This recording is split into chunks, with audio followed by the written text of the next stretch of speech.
I've remembered or even come, I had two of these meetings just after the referendum result back in 2016, principally because it's a big issue to all constituencies, but I think particularly for ours, where we generally voted heavily to remain, and certainly the science and the industry and the academic links that we have, I think, make it particularly I suppose, worrying for a lot of people here, and a lot of EU citizens, of course, live in Sth Cambs. So I think it's important for me to maintain that dialogue. An email is fine, but clearly things are picking up a bit of a pace at the moment, so I thought it worthwhile me trying to have another of these meetings, because your views are important to me. Yes, it was a national referendum, and I could blindly just do as I'm told, but my job is to represent you. So it's very, very important that I hear your views, and that's on both sides of the equation, whether that's Leave, Remain, you're a Ramona, you're somebody who voted Leave, changed your mind, somebody who was Remain but thinks, hey, you know what, the EU don't like the way they've been responding. All those views and those different concerns, it's important for me to hear them. So today I'm not proposing to make a massive speech. It's more a question of just sort of laying out where I think we're up to at the moment. The clock is clearly ticking and getting quicker by the minute. So it's where we are, what I think the possibilities are in terms of deal, what the practicalities are. You hear a lot in the news, I'm sure, about what they call the parliamentary arithmetic. So the number of MPs on each side of the argument and what is possible and not possible in Parliament. Because, of course, all of this still, whatever the deal, whatever shape it may be, does still have to get through Parliament. And for, of course, so I'll keep my comments reasonably short, because really I want to hear from you, I want to take questions from you. And any that I can't answer today, if there's anything I'm not sure about, then we've got Heather, right in front of me, who's very kindly agreed to be note taker, so I'll take those questions away. And what I'll do, rather I think easier than trying to pick up all your email addresses or phone numbers, I'll post everything on the website, including the video. I'll aim to do that by next weekend, so I'll put the question section on there, so any of your questions that weren't answered, I'll make sure the answers, excuse me, are there by then. And I think it's, you know, this won't be the only meeting. We don't have the deal yet, assuming, of course, there is a deal, or what that deal might look like. But my intention is certainly to have at least one more of these, if not another, because I think clearly things are not set in stone yet, and it may well be that you want to come and give me your opinion before that vote, of course, on the final deal comes to Parliament. So I suppose for me there are, well, the country, not just for me, there are three big challenges that, and I'm going to be saying a lot of things that I'm sure a lot of you know already. The very fact that you're here means you're engaged in the Brexit process. But there are three big things really that we have to, the Prime Minister has to achieve, if you like, in terms of that deal being acceptable. In no particular order, but, you know, protecting the economy. Until you start to unpick your relationship with Europe, particularly if you're in the northeast and you're working in car manufacturing, for example, you probably didn't realise quite how integrated our industrial worlds were. So our economy and the protection of jobs is absolutely fundamental.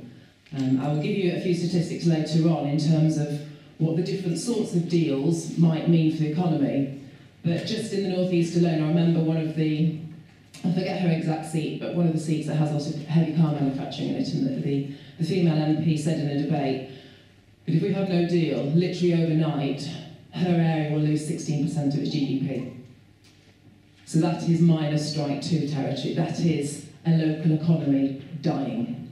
So that is the scale. I think we will be okay in Sth Cambs. We've got those brains, and those brains will still be attractive. Whatever the deal or no deal, we will still be okay. But my responsibility as an MP is as much to think about the effect on the national economy as well. Excuse me.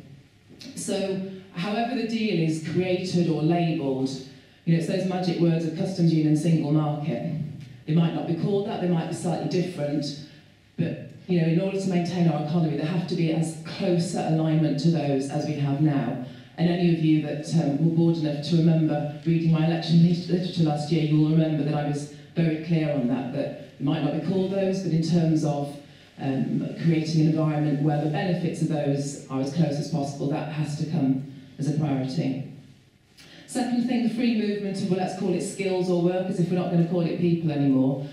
Our industry round here, in terms of our academic brains, our science collaboration, those brains have still got to be able to come here, come what may.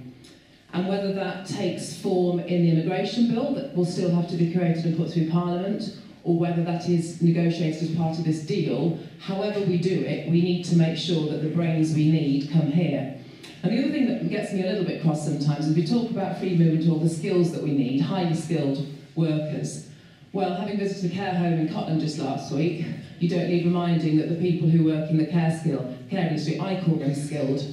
Because if I don't have the right person to look after my dad, then I think we're going to be in trouble. And we know our economy in this country heavily, heavily relies on European labour coming here to provide those skills. And the agricultural sector, of course, is important to us here, hospitality, retail. And then the third thing, or the third major area, which again won't be a surprise to you, but is this maintaining the Good Friday Agreement in Ireland and making sure that there is no physical hard border between Northern and Southern Ireland. And I'm sure many of you will have travelled to Ireland, and it'd be great, wouldn't it, to be all really grown up and say, oh, people have moved on, and it's all fine. But I tell you what, I'm not prepared to take that risk. You just need to travel to some parts of Belfast to see the murals still on the ends of buildings, and the fact that people still fastidiously paint their curbstones to say whether, you know, which side of the argument they're on. For me, then managing to maintain that free and open border is absolutely fundamental. So where are we? A question I ask myself almost daily. So the Chequers proposals were, of course, the Prime Minister's first big pitch to Europe. And I didn't think they were bad, actually. You know, in any negotiation, you know that you're going to get pushback. You know you're actually quite prepared to pay £12 for the rug, but you'll offer 10 to start with. So I was perfectly happy and content that they weren't perfect, but it wasn't a bad starting place. And I was expecting Chequers, the EU to push back, principally around single market for services, not just goods, and also freedom of movement. But what I have to say I found really disappointing was the way a big chunk of my party has responded to the Chequers proposals.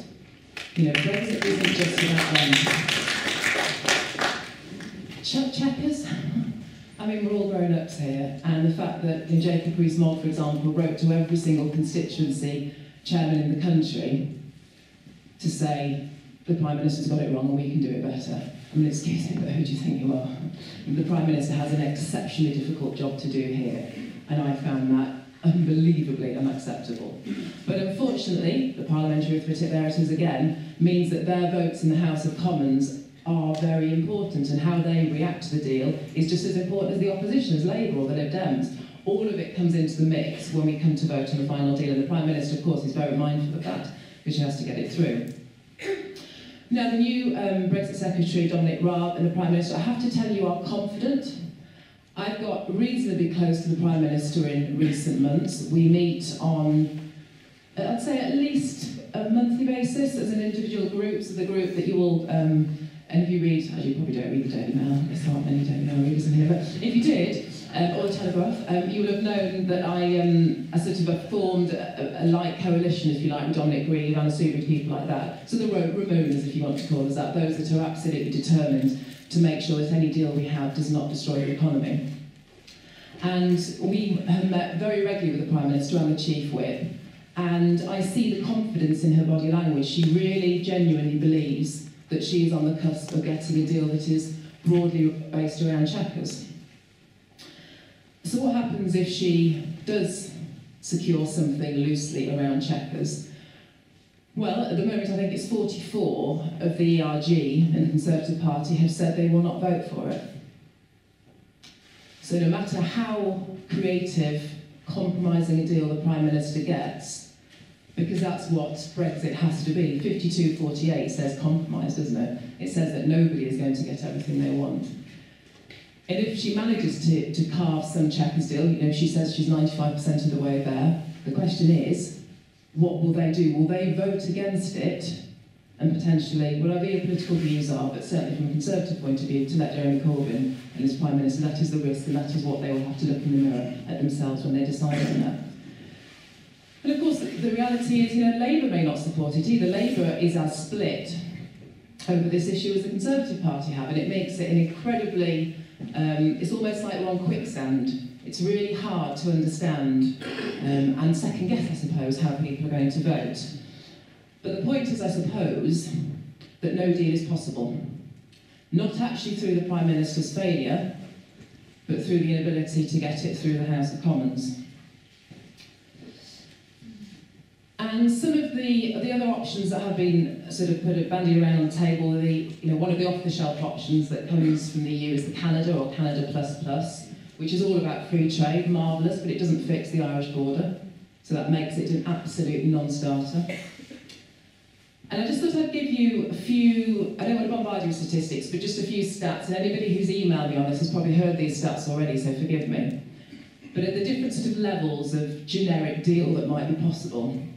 So what they call a soft Brexit, so that's 2 minutes boiling the egg, which would essentially mean staying in the European Economic Area, the EEA, or the single market. Even just doing that would damage our economy, and these are government's own internal analysis. This isn't me, this isn't Ramon who's making these statistics, these are government analysis. We'd lose around about 2% of our GDP, which is worth about 39 billion per year, and that's about 700,000 jobs gone. If you want to turn up the temperature a little bit, boil your egg for longer, a free trade agreement, so that's something aligned to a Canada-type deal. You're looking at 5% of your GDP. That's £99 billion per year and 1.75 million jobs. And these are all those jobs that are in the integrated supply chains. And of course, it's not just the big manufacturers, because we all know how the economy works, it's trickle down. It's the fella in the factory who makes the shoes for the bloke who can afford to buy them, who then shops in the shop down the road, so it's the integrated economy that will be affected. And the worst case scenario of no deal at all, so that would be leaving on World Trade Organisation's WTO rules. You're looking at the GDP of the country reducing by 8%, 158 billion a year, and 2.8 million jobs. I can't sleep at night if there's a no deal. Because as I say, we will be fine. But I'm not selfish enough just to worry about Sth Cambs. This is a national decision. So if the parliamentary arithmetic comes to pass, that we're forced into a no-deal situation, not through the Prime Minister's failure, but because the House of Commons votes it down, that unfortunately, and it's not my first preference by any means, we think the country's in a mess now, second referendum, but you know what, I don't see an option. I just don't. And it's not through my choice. I look at my colleagues and I put us on a scale of 1 to 10 in terms of how up for the people's vote or second referendum they are. On a scale of 1 to 10, Anna's probably at 24. I'm 7. I'm not there, I don't want to do it. And today isn't about telling you that I've got a settled opinion. What I'm trying to do is explain the different dynamics that are happening and why various scenarios might come to pass, not through my doing, but just the dynamics of whether the Prime Minister gets a deal based around Chequers and what might happen. So some of the other rumours that have been circulating, principally in the last sort of 10 days in Parliament, and it's always interesting to try and work out where the rumours come from. Have you started them yourselves and not realised and created an echo chamber? That happens quite a lot. Or have they in fact come out from the Whip's office and they're trying to sort of sense the mood of colleagues in terms of whether they would back it or not? And there's a lot of talk of just staying in the single market and the customs union. And I don't honestly know, as I say, whether that's a self-created echo chamber or whether it's true, but there's talk of that. There's a lot of talk about staying in the EEA, the single market, which is one of the soft-boiled Brexit, if you like, I described a few minutes ago. But bolting on a customs union to it to deal with the Irish border. EEA in another name, really, which has been a bit like a Norway. And that was a model that a number of us tried to gain traction for about 6 months ago, thinking that that could be the compromise, and people just weren't interested. Labour absolutely weren't interested. But it's interesting that that's now coming back into vogue, people are talking about it. But all of these, of course, we don't know until the Prime Minister finishes what she tells us is the remaining 5% of her negotiations, and we should have a November Council and potentially December to progress that.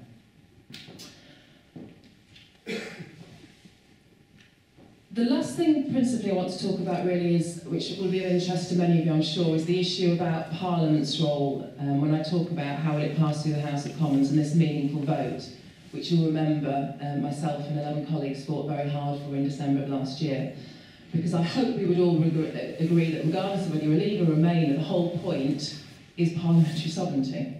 That you don't have an executive, a Henry VIII executive that runs away with all the powers. You can't have one argument saying the Prime Minister's rubbish, come on Boris and Jacob, crack on, overtaking the executive. On the other hand, saying that Parliament can't have a view or a say in it, because Parliament either has a voice and a role to represent each of the 650 constituencies, or it doesn't. So parliamentary sovereignty is the reason we fought for that meaningful vote, so that any agreement that the Prime Minister comes back with is ratified on your behalf by your MP. And in the last sort of week or two, there was a letter that Dominic Raab, the Brexit Secretary, wrote to, so I'm going to get very parliamentary now, to the Procedure Committee around how that vote might be amendable. When you vote on something on the House of Commons, it's the same if you're voting in Council, you're voting on a motion, on a thing. And it was the question whether the motion would be amendable or non-amendable, whether it was written in neutral terms or not. Regardless of the parliamentary kind of tangling of language, what I can tell you is the Speaker is absolutely determined to make sure the Parliament has a voice. So however it happens, that meaningful vote will be meaningful and it will have effect. So that's pretty much it from me. I'm not here today to sell you my settled point of view, because I'm hoping it's pretty obvious from the way I've described where we are at the moment, that these tectonic plates are still moving. We don't have a settled position. But I just really wanted to outline what's going through my head, what I think the possibilities are, what the risks are with the different possibilities, and the options that then might be available to Parliament.